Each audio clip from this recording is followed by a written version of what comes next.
The stars stretched endlessly before the Taeguk as it approached the massive station. Captain Han Ji-woo stood on the bridge, watching the structure grow larger on the screen. It was bigger than anything humanity had ever built. Metal and crystal spiraled together in patterns that seemed impossible. Lights flickered across its surface, like a living thing, breathing in the darkness of space. "We're receiving their docking instructions," said Lieutenant Choi Dae-ho from his station.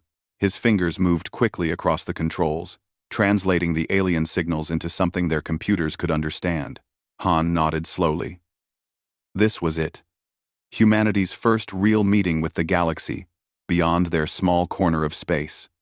3 months ago, Earth had finally cracked faster than light travel. 2 months ago, they had detected the Council's beacon.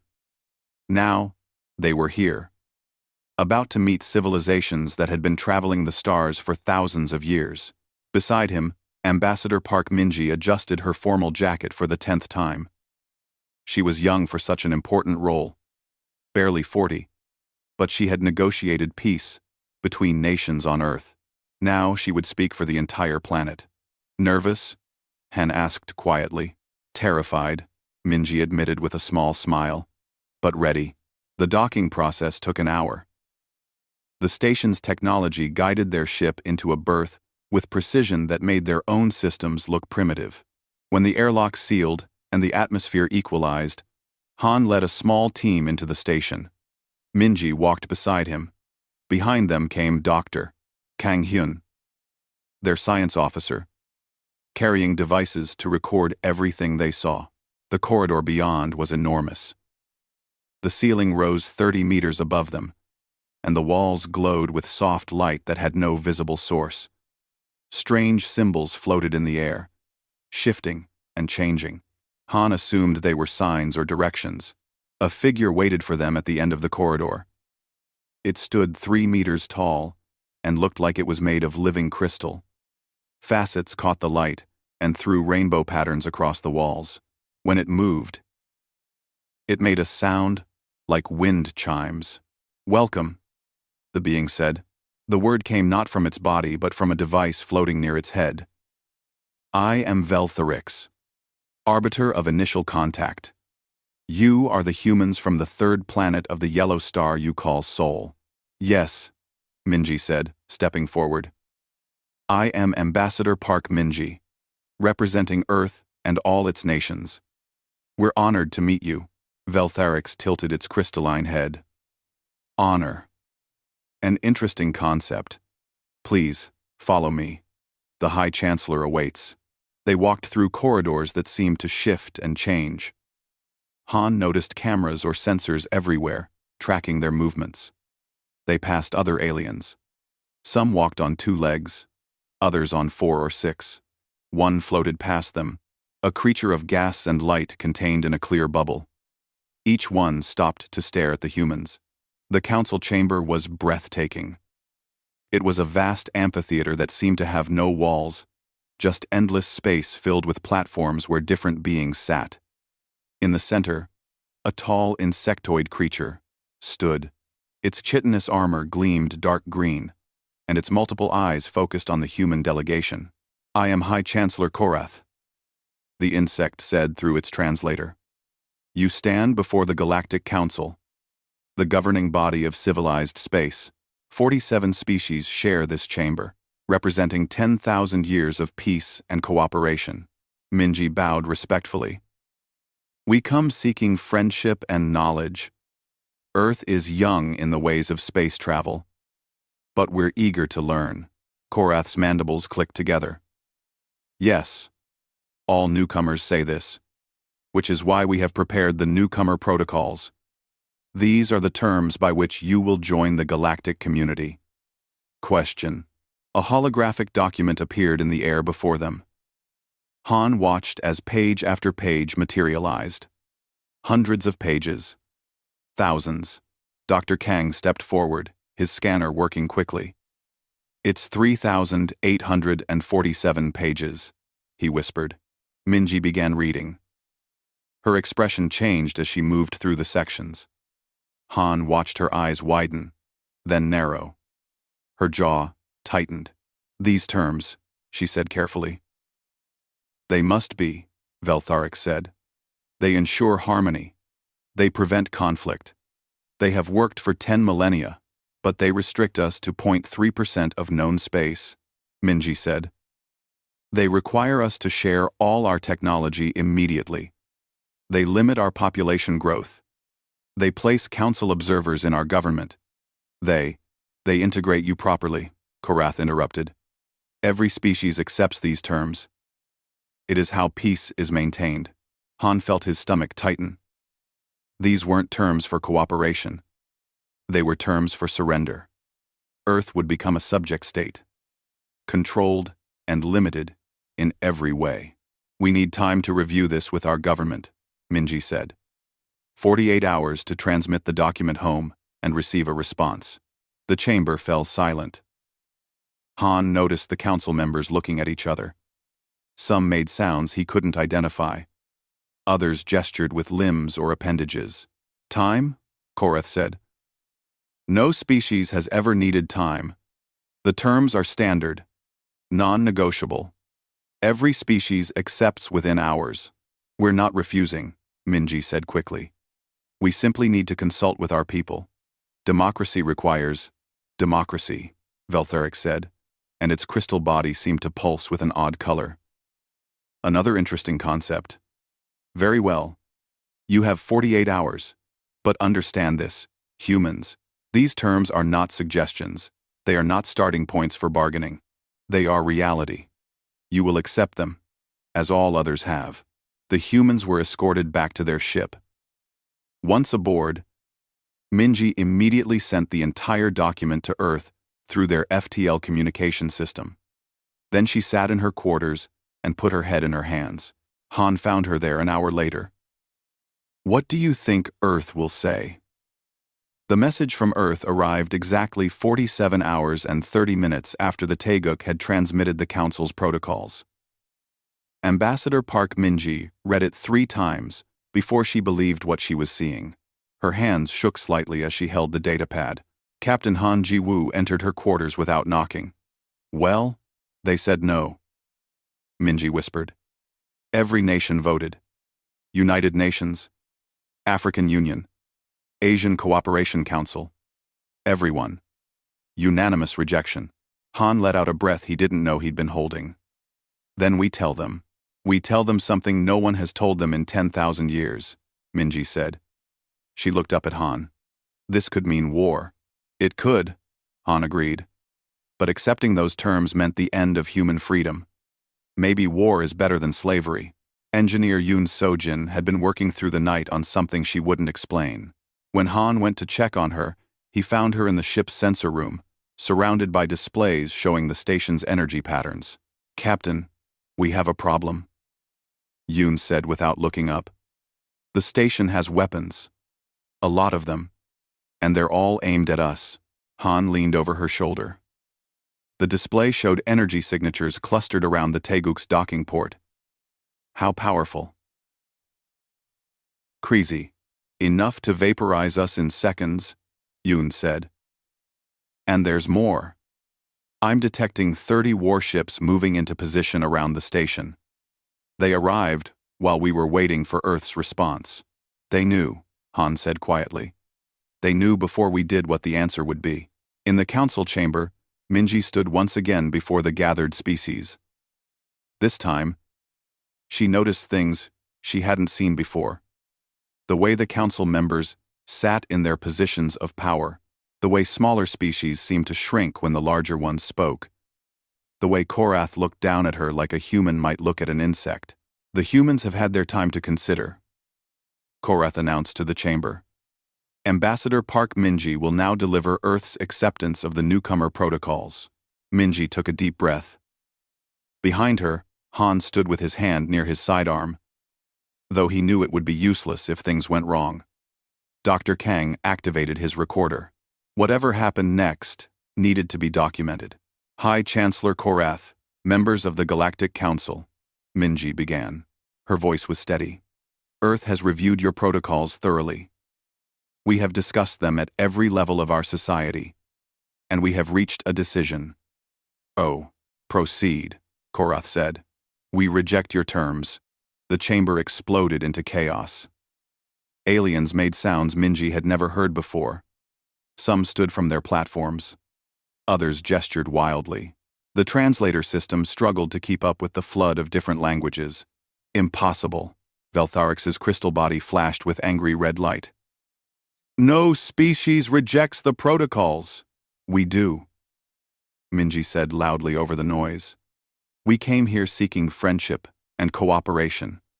We came ready to trade, to share knowledge, to learn from you. But your protocols don't ask for cooperation.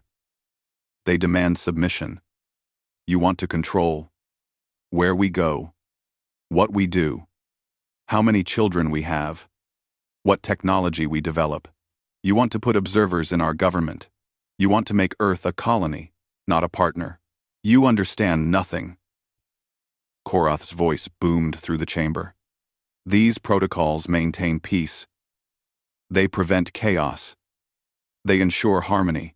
They ensure control, Minji shot back. And we will not surrender our freedom for the illusion of safety. A new figure rose from one of the platforms. It was reptilian, with green scales and intelligent yellow eyes. I am Counselor Prextar of the Sylth people, it said. The human raises valid concerns. Perhaps we could discuss modifications to the protocols? Unquote. Unquote. Unquote. Unquote. It said, there are no modifications. Korath slammed something against his platform. The protocols are absolute. They have been the same for 10,000 years. Every species accepts. Every species. Dr. Kang had been quietly analyzing data on his handheld device. Now he looked up, his face pale. Ambassador, I've been reviewing the Council's historical records, the ones that are publicly available. Something strange. They list 47 current member species, but they also list exactly 47 founding species from 10,000 years ago. So, Veltharix said, we are successful. None have left the Council. That's not what I mean, Kang said. In 10,000 years, only 47 species have joined? In a galaxy this size? That seems statistically impossible. What are you suggesting? Prextar asked quietly. I'm suggesting that more than 47 species have been contacted. Much more. So where are the others? The chamber fell silent. Minji felt ice run down her spine.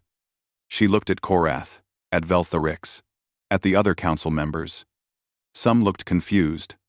Others looked angry. A few looked afraid. You have 72 hours to reconsider, Korath finally said. At the end of that time, if you have not accepted the protocols, there will be consequences. Severe consequences. Is that a threat? Han asked, stepping forward. It is reality, Korath said. The protocols maintain order. Those who reject order must be corrected. It has always been this way. Korath, the humans were escorted back to their ship under heavy guard.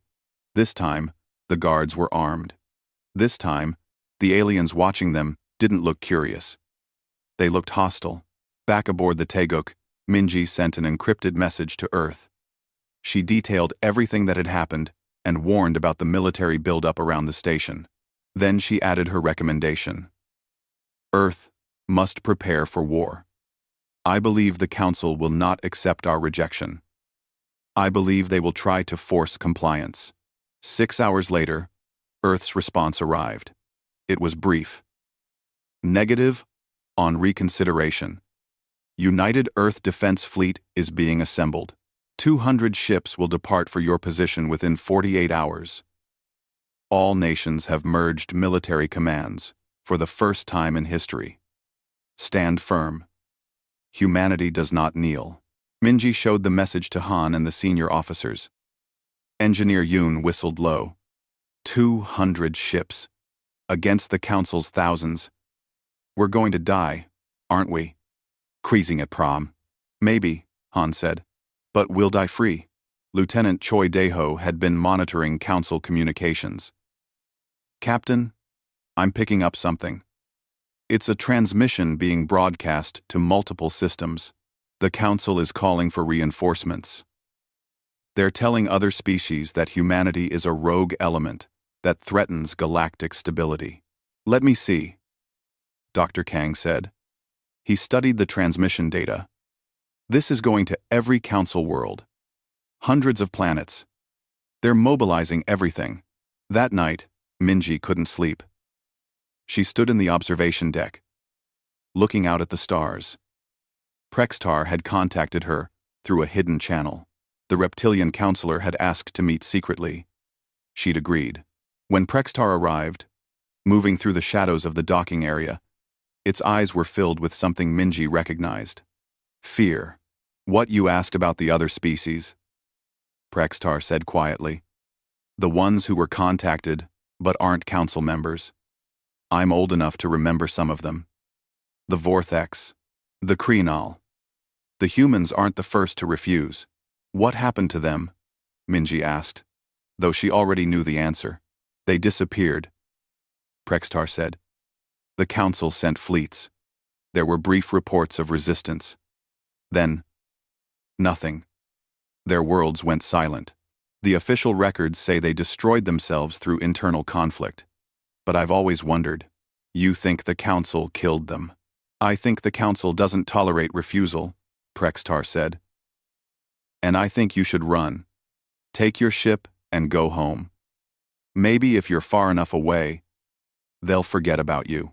We won't run, Minji said. And we won't be forgotten. Whatever happens here, Earth will make sure the galaxy remembers. Back on Earth, historian Ha Minho stared at his computer screen until his eyes burned. He'd been awake for 30 hours straight, ever since Dr. Kang had transmitted a data packet from the council station. The file contained fragments of the council's historical archives, pieces that Kang had managed to copy before the humans were restricted from accessing the station's databases. Ha's small apartment in Seoul was cluttered with empty coffee cups and scattered papers. His colleagues thought he was crazy for volunteering to dig through alien records when the planet was preparing for possible war. But Ha knew that understanding history could be just as important as building weapons. Come on, he muttered, running another decryption program. Show me what you're hiding. The file finally opened. Ha began reading. 20 minutes later, he was on the phone with President Lee Gina. President Lee sat in the emergency command center deep beneath the Swiss Alps. Around her, military commanders from every nation coordinated the rapid assembly of Earth's defense fleet. Admiral Kim Sunwoo stood at a tactical display, moving ship icons around like pieces on a chessboard. Madam President, we have Ha Minho on secure line, an aide said. He says, it's urgent. Put him through, Lee said. She stepped away from the command table to a private screen. Ha's tired face appeared.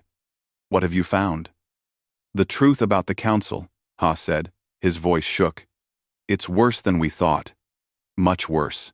He shared his screen. Documents appeared, written in dozens of alien languages but translated by Earth's computers. The Council's public records show 47 member species, but these archived files tell a different story. Over the past 10,000 years, 70 species have been contacted by the Council. 70? Lee leaned closer to the screen. Where are the other 23? Dead, Ha said bluntly.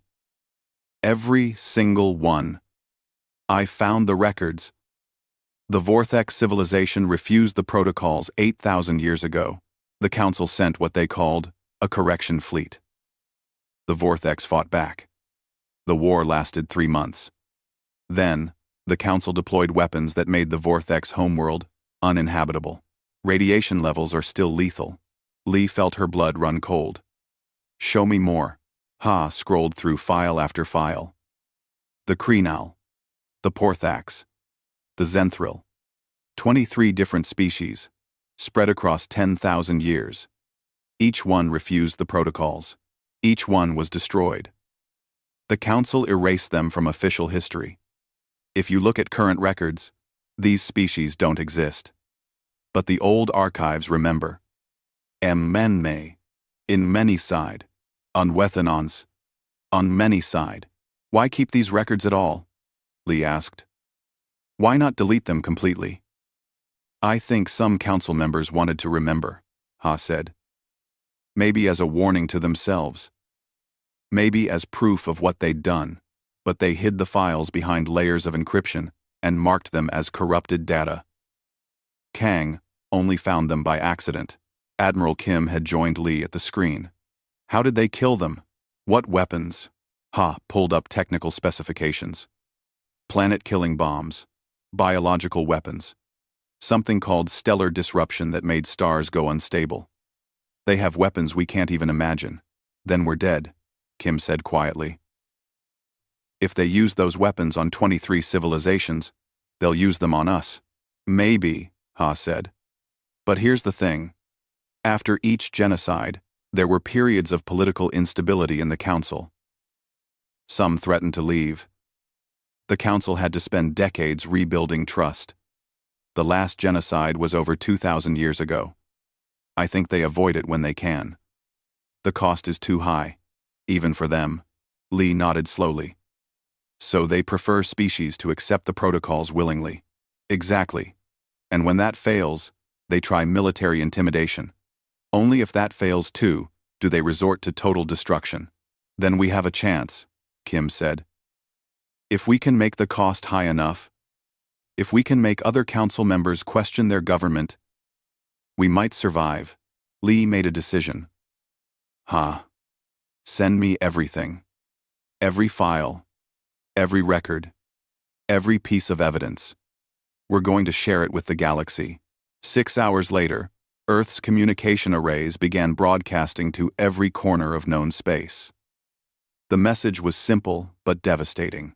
It contained Ha's research, the archived records, and the truth about the 23 civilizations that had been erased from history. People of the galaxy, President Lee's message began. You have been lied to. The Galactic Council is not an organization of peace. It is built on the bones of those who dared to refuse subjugation. We share with you the truth they tried to hide. The broadcast reached millions of worlds. It was transmitted in hundreds of languages. It spread through civilian communication networks, military channels, trading posts, and exploration ships. Within hours, the entire galaxy knew what the Council had done. On the Council station, chaos erupted. High Chancellor Korath called an emergency session. The chamber that had been quiet and orderly now boiled with anger and fear. This is propaganda, Korath insisted. Human lies meant to divide us. Are they lies? A new voice called out. It belonged to Councillor Ixlar, representative of the Thalen people. I've accessed our own archives. These records exist. These events happened. You killed the Vortex. You killed the others. And you hid it from us. For the greater good. Veltharix's crystal body flashed with agitated colors. Those species threatened galactic stability. They had to be removed. Oh, you mean they refused to surrender their freedom, Prextar said, rising from his platform. Just as the humans refuse now. And you plan to do to them what you did to the others. The council split down the middle. Younger species, those who had joined in the last 1,000 years, demanded answers. Older species, the founding members, defended the genocides as necessary. 12 species, led by Ixlar, walked out of the chamber in protest. At the edge of Earth's solar system, Admiral Kim Sun-woo stood on the Bridge of the Soul, humanity's new flagship. Around his ship, 200 vessels from Earth's combined fleet held formation. It wasn't enough. He knew it wasn't enough. His sensors showed 500 Council warships approaching. They were bigger, more advanced, and crewed by species with thousands of years of combat experience. Earth's fleet was barely 3 months old. Most of the crews had never fought in space before. Admiral, we're receiving a transmission from the Council fleet, his communications officer said. It's their commander. He identifies himself as Enforcer Krath. On screen, Kim said. A massive creature appeared on the display. It looked like a bear crossed with a rhinoceros, standing upright with thick armor plating and multiple arms. Its eyes were small but intelligent. "I am Enforcer Krath," it rumbled. "I have been sent to bring humanity into compliance with Council protocols. You will stand down immediately and accept Council authority. This is your only warning." Kim took a breath. "I am Admiral Kim Sunwoo of the United Earth Defense Fleet. We reject the Council's authority. We will defend our home and our freedom. This is our only response." Krath's face twisted into what might have been a smile. "Then, you choose death. So be it." The transmission ended. Kim turned to his crew. "All ships, battle stations. Prepare to engage. Send a message to Earth. Tell them we stood our ground. Tell them we didn't surrender." In the observation deck of the Seoul, Captain Han Ji-woo stood with Ambassador Park Min-ji. The Taeguk had raced home ahead of the Council fleet and joined Earth's defense force. Now they watched as hundreds of warships moved into attack positions. "Do you think we'll win?" Min-ji asked. "No," Han said honestly. "But I think we'll make them remember us. And maybe that's enough. Maybe the next species that refuses will have an easier time. Because we fought today." "The Council is broadcasting something," an officer called out. "They're telling the galaxy that they're removing a threat to peace. They're justifying what they're about to do." "Let them," Min-ji said. She activated her own transmission. It went to every human ship, every Earth station, and through open channels to anyone listening. "This is Ambassador Park Min-ji. If the Council erases us today, the galaxy will know what they are. We've exposed their lies. We've shown their crimes. They can never bury the truth again. Whatever happens to Earth, we've already won." The Council fleet began to accelerate. Energy weapons powered up, casting eerie light across the darkness of space. Earth's fleet moved to intercept. 200 ships against 500. Hope against overwhelming force. The battle for humanity's future was about to begin. The first shots of the battle lit up space like a new sun being born. Enforcer Krath's flagship, the Dominion, fired its main cannon at the human formation. The beam of concentrated energy crossed 1,000,000 kilometers in seconds. It should have vaporized 3 Earth ships instantly. Instead, it hit empty space. Admiral Kim Sun-woo watched from the Seoul's bridge as his fleet scattered in 12 different directions. The Council expected humans to fight like them, in organized formations with predictable tactics. But Commander Bae Yuna had spent 3 weeks studying every battle the Council had fought in the last century. "They fight with honor," Bae had explained during the planning sessions. "They follow rules. They expect their enemies to do the same. So we won't." Now her plan unfolded. Human ships broke into small groups, each moving independently. They used the asteroid belt as cover, hiding behind rocks the size of mountains.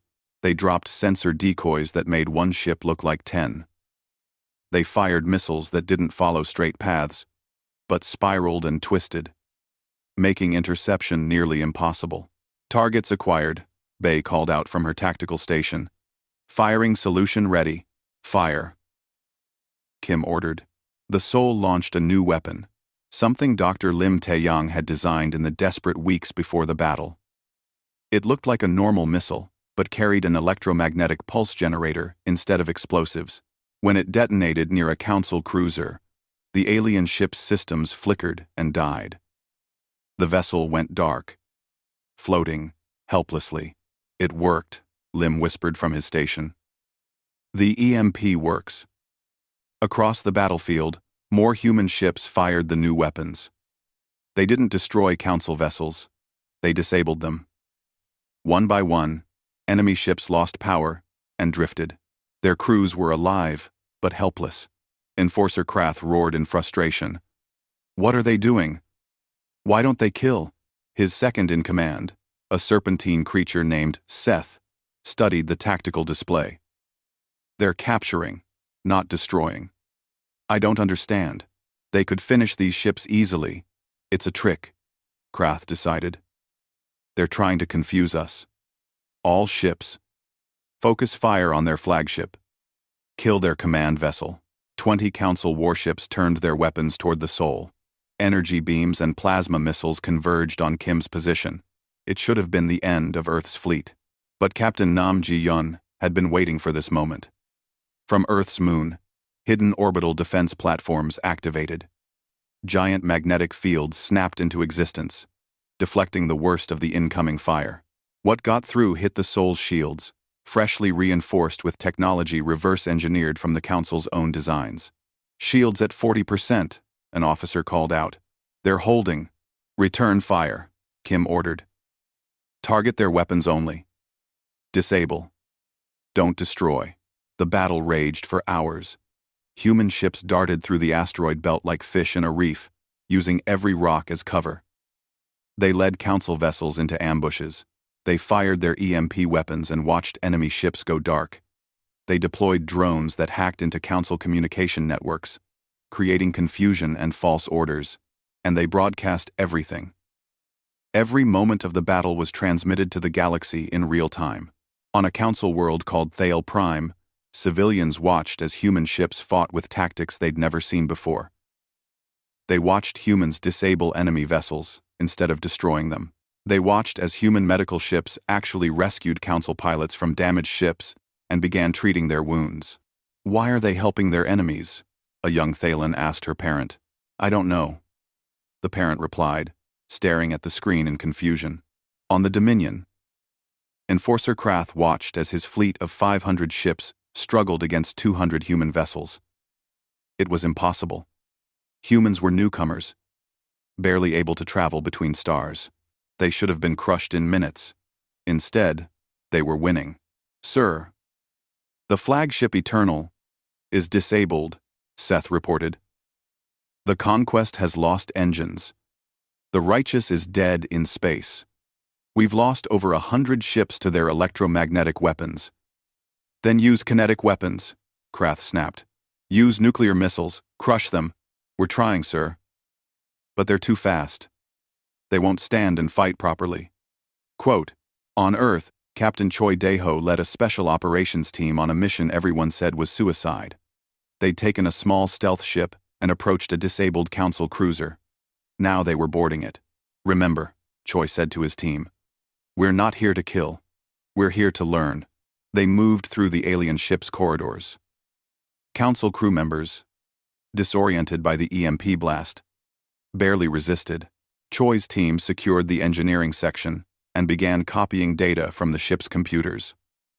Weapons, systems, shield technology, faster than light engines, everything Earth needed to level the playing field. But Choi saw something else too. He saw terrified alien faces. He saw young soldiers who looked like they'd never wanted to be in this battle. He saw a wounded officer being tended by his comrades. Medical team, Choi called on his radio. His second-in-command stared at him. Sir, they're the enemy. They're people, Choi said. We treat them like people. Within an hour, human medics were aboard the disabled cruiser, treating Council wounded alongside their own species' medical staff. The alien doctors watched in amazement as humans worked to save lives that should have been enemy casualties. A Council medical officer, a being that looked like a walking octopus, approached one of the human doctors. Why do you help us? We came to subjugate your people. The human doctor, a woman named Park Jisoo, looked up from bandaging a wounded alien. Because war is terrible enough, without adding unnecessary cruelty, we'll fight for our freedom, but we won't become monsters to win. That exchange was broadcast across the galaxy too. Billions watched as humans demonstrated mercy in the middle of battle. It was unprecedented. The Council had never shown such restraint. Back on the Council station, High Chancellor Korath watched the battle with growing horror. His fleet was losing. Worse, they were losing the propaganda war. The galaxy was seeing humans as the victims defending themselves, not the threat the Council had claimed. Order Krath to deploy the planet killer, Korath said to Veltherix. End this now. Veltherix's crystal body flashed with uncertainty. Chancellor, if we destroy Earth, after everything the galaxy has seen, do it. Korath roared. We cannot appear weak. If humanity wins, others will rebel. We must make an example. Korath roared. We must make an example. The order was transmitted to Enforcer Krath. He stood on his bridge and looked at the command that appeared on his screen. Deploy Stellar Disruptor against Earth. Render planet uninhabitable. It was a weapon the Council had used before, on the 23 civilizations that had refused the protocols. It would work. It would end the human threat forever. But Krath hesitated. He looked at his tactical display. He saw human ships still fighting, still broadcasting their mercy even as they fought for survival. He saw the messages flooding in from Council worlds, questioning the war, questioning the protocols, questioning everything the Council had told them. Seth slithered up beside him. Sir, the order. Will you comply? Krath's paw hovered over the command console. One button. One press. That's all it would take to end humanity. Sir? Seth pressed. In that moment, Enforcer Krath made a choice that would echo across the galaxy. No, he said quietly. Send a transmission to all ships. Cease fire. Stand down. Seth's eyes widened. Sir, that's treason. The Chancellor ordered. Seth's eyes. To be. Amine to dog. The Chancellor ordered genocide, Krath said, his voice growing stronger.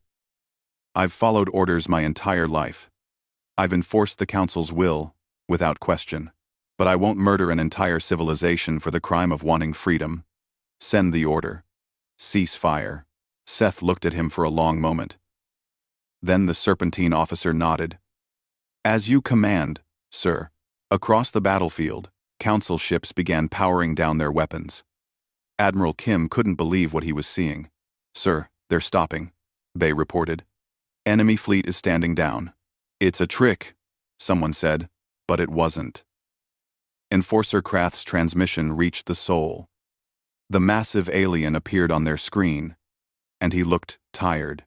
Admiral Kim Sunwoo, Krath said. I am ordering my fleet to cease hostilities. We will not destroy Earth. We will not exterminate humanity. The Council may brand me a traitor for this, but I've seen enough death. I've seen what you are. You could have killed my people. Instead, you saved them. That is not the action of a threat to galactic peace. That is the action of a species worthy of respect. Kim barely knew what to say. You're surrendering? I'm refusing to commit genocide, Krath corrected. There's a difference. On the Council station, High Chancellor Korath watched his plans crumble. Enforcer Krath had betrayed him. The fleet had stood down. And now Councillor Ixlar was approaching with security forces. Korath, Ixlar said. You are under arrest for ordering the genocide of humanity. The Council will hold a trial. You can't do this. Korath's mandibles clicked frantically. I am the High Chancellor. You were, Ixlar said. 3 months after the battle, Ambassador Park Minji walked through corridors that no longer felt threatening. The Council station had been renamed Unity Station, and the changes went deeper than just a new name. The walls that once displayed symbols of dominance now showed artwork from hundreds of worlds. The grand chamber where species once sat in rigid hierarchy had been redesigned so that all representatives sat as equals. President Lee Gina stood beside her, representing Earth at the first meeting of what they were calling the Galactic Assembly. Around them, representatives from 39 former Council species took their seats. 8 species had left to form their own alliance, still believing in the old ways. But the majority had chosen change. Are you ready? Lee asked quietly. Minji nodded. I've been ready since we rejected their first offer. In the center of the chamber, a trial was concluding. High Chancellor Korath stood in restraints, his chitinous armor dull and scratched. Beside him stood Veltharix and 3 other council leaders who had supported the attempted genocide of humanity. The evidence against them was overwhelming. Councillor Ixlar, serving as Chief Justice, read the verdict for crimes against sapient species, for the genocide of 23 civilizations, for attempting to destroy humanity. This court finds you guilty. You will be imprisoned for life, and your names will be recorded in history as a warning to all who seek to rule through fear and violence. Korath didn't struggle as security led him away. He looked broken, a relic from an age that had finally ended. When the chamber cleared, the real work began. Representatives from dozens of species gathered to draft a new charter for galactic civilization. Captain Han Jiwoo observed from the diplomatic section, still in his Taeguk uniform but now wearing the insignia of Earth's ambassador at large. The first principle must be consent, a Thalen representative said. Agreed, said Prextar, who had been hailed as a hero among his people for standing with humanity. But we also need cooperation. The galaxy faces challenges that no single species can handle alone. We need structure, without tyranny. How about this? Minji suggested. She projected a document she'd been working on for weeks. Member species maintain complete sovereignty over their own worlds and systems. The assembly exists to facilitate cooperation, not enforce obedience. Any species can join or leave freely. Decisions require 70% consensus, and any member can veto actions that affect them directly. It's weaker than the old council, Veltharix's replacement said. She was a younger, crystal being, one who had opposed Korath's regime. It will be harder to maintain order. Maybe, Han said. But it will be real order, not forced compliance. That makes it stronger, not weaker. The debate continued for days. Eventually, a charter emerged that satisfied most of the assembly members. It protected individual freedom while enabling collective action. It acknowledged that different species had different values and made room for that diversity. Most importantly, it included a detailed history of the old council's crimes, ensuring that future generations would remember the cost of authoritarian rule. Captain Nam Ji-yeon led the ceremony on Earth when the new charter was officially adopted. Billions watched across hundreds of worlds as representatives from 39 species signed the document that would govern their cooperation. When it was humanity's turn, President Lee stepped forward with the pen that had signed Earth's first global constitution. We sign this not as subjects, but as partners, Lee said. We came to the stars seeking friends, and we found them, even if we had to fight to prove we deserved friendship. May this assembly honor the memory of those who were silenced by the old council. And may we build something better. 2. Dr. Kang Hyun had taken on a new mission. With funding from Earth and several other worlds, he established the Institute for Interspecies Understanding. Its first major project was to locate and study the worlds of the 23 destroyed civilizations. He stood now on the surface of what had once been the Vortex homeworld. Radiation still made the planet dangerous, but his protective suit kept him safe. Around him, ruins of a great city reached toward a poisoned sky. The Vortex had been artists and philosophers, according to the old records. Their crime had been wanting to explore the galaxy on their own terms. We found their memorial gardens, one of his research assistants said, approaching across the dead landscape. They built monuments to peace and understanding. They weren't warriors. They just wanted freedom. Kang knelt and touched the ground. Somewhere beneath the radiation and ruin, this had been a living world full of beings who dreamed and loved and hoped. The council had taken that away because they dared to say no. We're going to rebuild this, Kang decided. Not the cities. We can't undo that damage. But we can build a monument. Something that tells their story and honors their sacrifice. Over the next year, teams from 24 species worked together on memorial sites across the 23 dead worlds. Each memorial included detailed historical records, translations of surviving literature and art, and a simple message in every known language. They wanted freedom. We must never forget. Admiral Kim Sunwoo had retired from active military service, but he found himself busier than ever.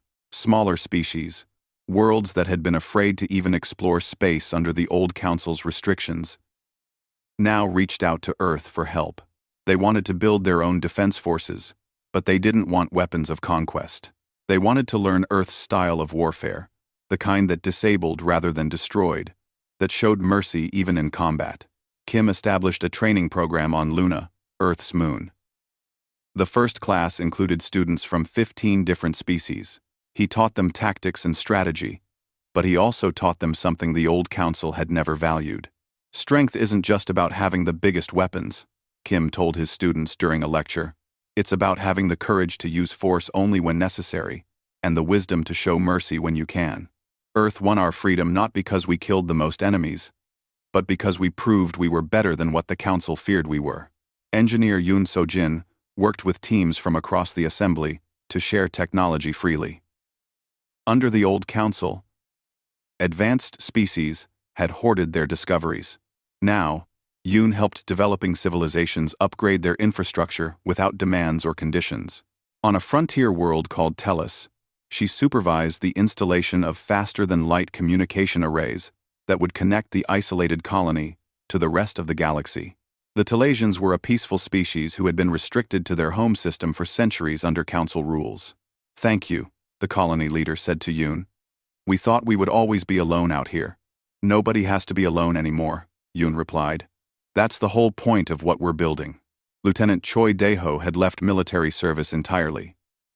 He now worked as a civilian consultant, helping former Council species reform their security forces along more ethical lines. It was delicate work. Many military officers had spent their entire careers enforcing Council dominance. They struggled to understand a different approach. "You're asking us to be weak," a Vreki officer said during a training session. "To show mercy to threats. I'm asking you to be strong enough to choose mercy," Choi corrected. "Anyone can pull a trigger. It takes real strength to lower your weapon when you don't have to." Back on Earth, historian Ha Minho completed his comprehensive history of galactic civilization. It was adopted as a standard text across the assembly, translated into hundreds of languages. The book didn't hide uncomfortable truths. It detailed the Council's crimes in full. But it also acknowledged that many Council species had been victims too, manipulated and lied to by their own government. The final chapter was titled, "The Species That Said No." It told humanity's story, but Ha ended it with a reminder. "Humanity didn't defeat the Galactic Council alone," he wrote. "We were helped by brave beings like Prextar, who risked everything to stand with us. We succeeded because species like the Thalans questioned their government's lies. The Council fell because billions across the galaxy chose truth over comfortable fiction. Humanity's contribution was showing that resistance was possible. The galaxy's contribution was proving that resistance could succeed."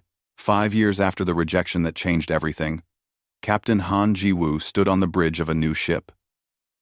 The Taeguk had been retired to a museum, but the Taeguk II carried its legacy forward.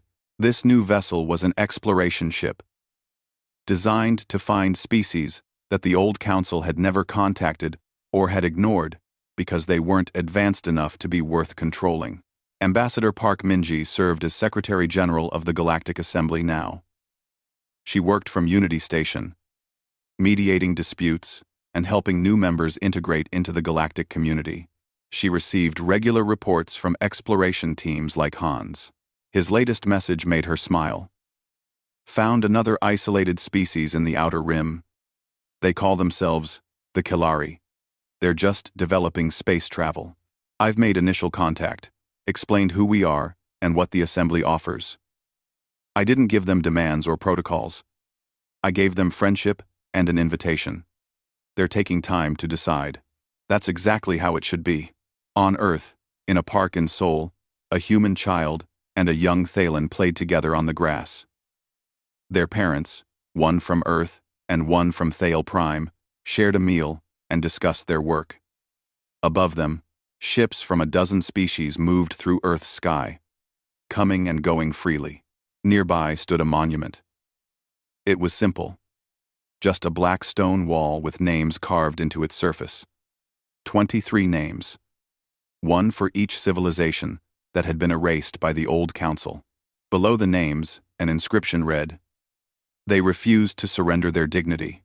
We refuse to let them be forgotten. May their sacrifice remind us that freedom is worth any price."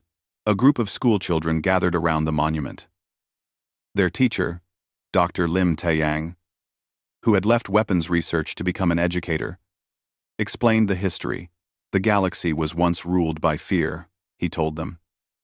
Species did what they were told because they were afraid of what would happen if they refused. But our parents and grandparents proved that fear doesn't have to win.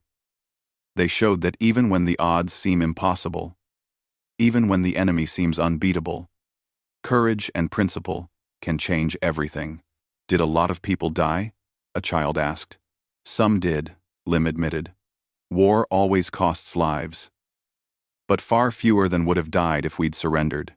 And because we stood up, because we said no, billions of people across the galaxy are free today. That includes you. All of you. Human and alien alike. That evening, Ambassador Park transmitted her weekly address to the Assembly. It was broadcast to hundreds of worlds, translated into thousands of languages. 5 years ago, humanity came to the stars with hope, she said. We found a galaxy governed by fear and control. We could have accepted that. We could have taken the easy path and surrendered our freedom for safety. But we chose a harder road. We chose to fight for the principle that all sapient beings deserve respect and autonomy.